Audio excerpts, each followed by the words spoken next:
What's up mga kuya bro? Andito tayo sa pangalawa nating vlog. At itong vlog naman na to ay tungkol sa isang unboxing ng pinaka latest na model ng isang cellphone brand. Shoutout nga pala sa lahat ng nanood sa aking unang vlog. Thank you po. Maraming salamat. Hopefully, sana i-share and like nyo rin to mamaya pag na-upload ko na tong video. A few moments later. Tungkol ang video na ito sa ating unboxing na pinakabagong series ng Samsung. Ito ay ang S20 series ng Samsung. Ito na po ang ating S20 series model. Nandito sa ating box.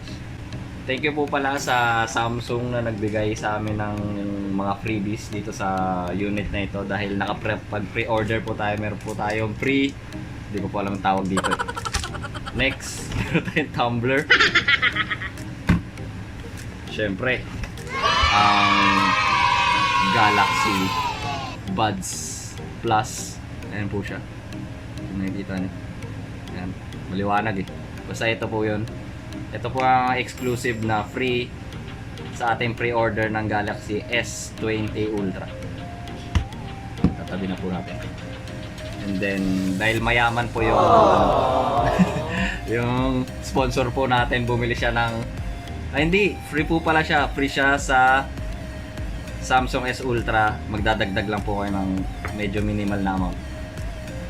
At syempre, ang pinakahuli, ang i-unbox natin ang S20 Ultra ng Samsung. Pinaka-latest na model ng S series ng Samsung. So, nakalagay nga dito, S20. Mababasa nyo naman po. Then, S20 Ultra. Ready for 5G. Pero, alam nyo naman, ang Philippines, 5G is, ang alam kong na nasa 5G pa lang dito sa Pilipinas is Makati and Cebu. So, kung may 5G na connection, dun nyo pa lang siya magagamit ng literal na mabilis na connection. So, game, unbox na po natin. So, yan, nabuksan na natin. Well, syempre, ito ang takip. Merong nalalaglag dito. So, sa loob ng box, meron na po tayong free, what's this? Jelly case. Ito ang free jelly case ng Samsung ngayon. Then, the quick guide starter pack and the warranty card. So, dito na po siya. So, balik na lang po natin.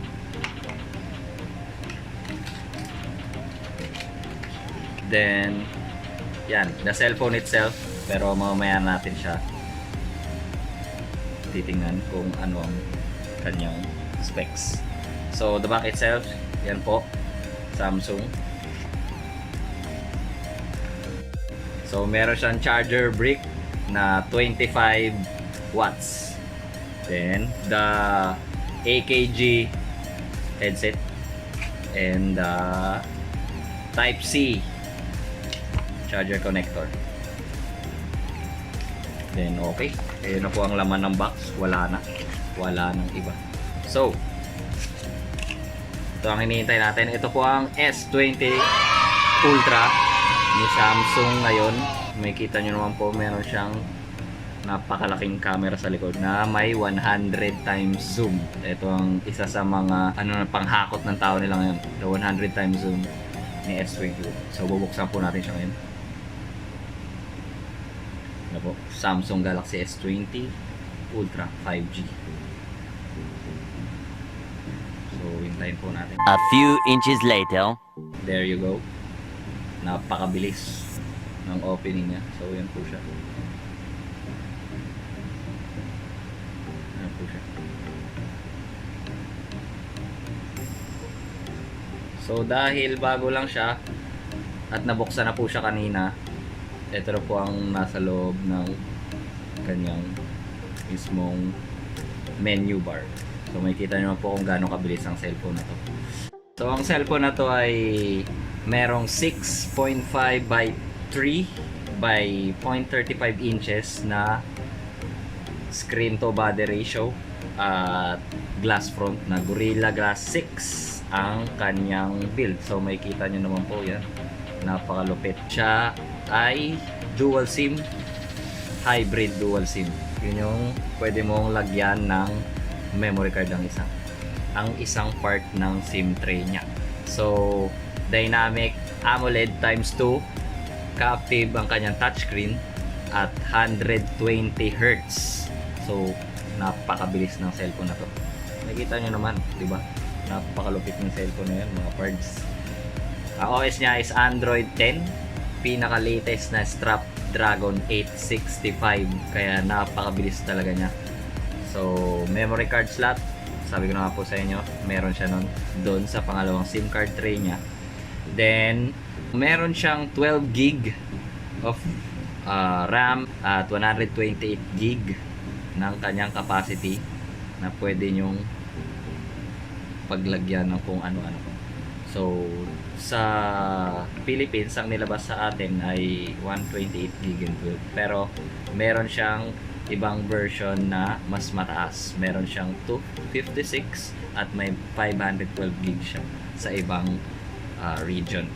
So, camera niya ay bukod nga sa 100 times zoom ng kanyang lens, ay meron siyang 108 MP camera. So, napakalayo ng kanyang pwedeng maabot. And so, pag nagpicture kayo ng 108 megapixels, pag zoom in nyo yung picture na yun, sobrang clear ng details niya. So, basta sabi ko, dito sa cellphone na to is napaka lupit na pagkakagawa ng camera niya ngayon.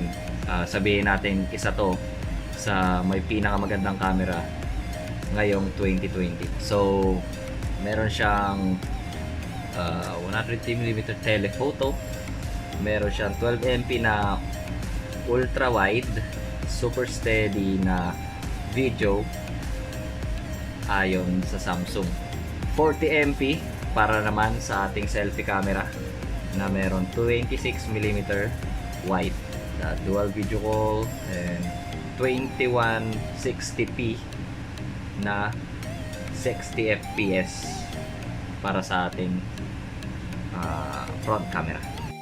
So, meron siyang loudspeaker, kaso wala siyang phone jack. Makikita nyo naman po, type C. So, here's the speaker. Yan, wala rin sa ibabaw. So, pero meron siyang AKG na headset. So, yung AKG na headset na yun, napakaganda niya sa tenga. I mean, yung sounds niya sa tenga. So, worth it naman yung binigay ni Samsung, partnered with AKG na headphones, kasi maririnig nyo talaga. Then, sabi pa nila, ang AKG headphone na yon is meron ng update. So, nag-upgrade or nag-update ang headphone na yon, depende kung may update yon na lalabas dito sa ating cellphone. If ever na may update yon, matik yon, i-upgrade niya yung headphone. So, mas lalong gaganda yung sounds ng headset na yun. So, okay, Bluetooth, Wi-Fi, meron Bluetooth 5.0, pinakamabilis ngayon. May radio. So, ang battery charging niya is 0 to 60% in 30 minutes. So, ganun kabilis yung charging capacity ni Samsung Galaxy Ultra. Yun dahil sa 25 watts na brick niya na free. Pero meron upgrade si Samsung na 45 watts na meron sa mga Samsung store. Hindi ko lang alam kung gaano kabilis yun from 0 to sabihin natin 60%, kung ilang minuto, dahil 45 watts yun. Ang meron akong naalala siguro sa I don't think na Razer or ROG phone. Yeah, ROG phone na meron na 40 something or 30 watts na power brick na ganun kabilis mag-charge. So, etong si Galaxy Ultra, yung upgrade niya na charger brick is 45 watts. So, tingin natin kung gaano kabilis yun, no? Tingnan natin kung magkakaroon tayo ng video na matatry natin yung 45 watts charging brick na yun, kung magkakaroon tayo na. So, sa Antutu benchmark, siya ay nagkaroon ng 415,976 na benchmark sa Antutu. So napakataas.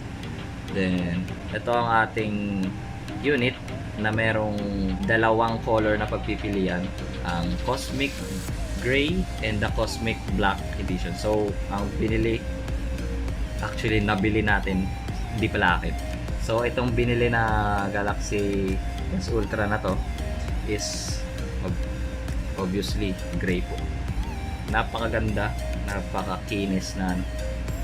Makikita nyo, napakalupit na cellphone. So ayan po ang review natin. So dyan natatapos ang ating unboxing and the specs of the S20 Ultra, ang pinaka-latest ni Samsung sa S series.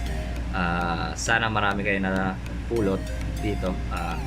Actually pre-order siya, yun ang sinasabi ko sa lahat po nang nakakuha ng S series ngayong araw na to. Ang yaman nyo. Hindi, joke lang. Legit maganda, sobra worth it yung perang bibili nyo dito. And thank you po again sa lahat po ng pumalaw, nag-subscribe sa akin at nag-like sa ating unang video. Maraming salamat. Huwag nyo kakalimutan like, comment, subscribe sa ating channel. Kuya Bro out.